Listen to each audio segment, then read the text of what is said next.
Criticism of the divine word proves spiritual arrogance. BD number 8208. July 7, 1962. Into what spiritual arrogance do people descend who want to criticize my gifts of grace from above or believe themselves called to be able to judge them?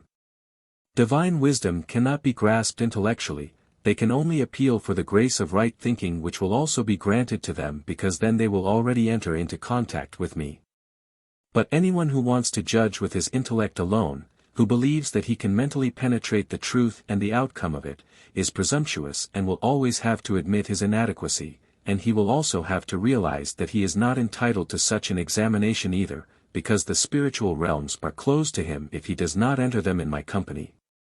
But people nevertheless presume such things and then pass a judgment which can never be right, because the human being lives in spiritual darkness as long as he has not yet striven for unification with me, which, however, also requires profound humility and recognition of his own shortcomings, in which case the human being humbly turns to me and appeals to me for enlightenment of his thinking.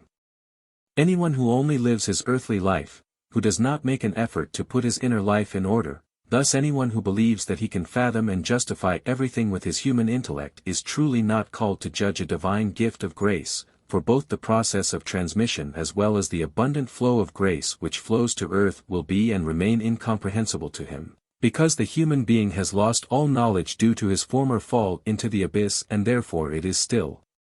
dark in him.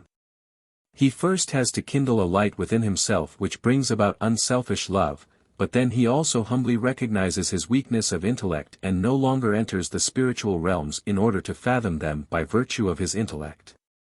And yet, many people arrogate to themselves a judgment who are not in the least qualified to do so. And this is a sign of great spiritual arrogance.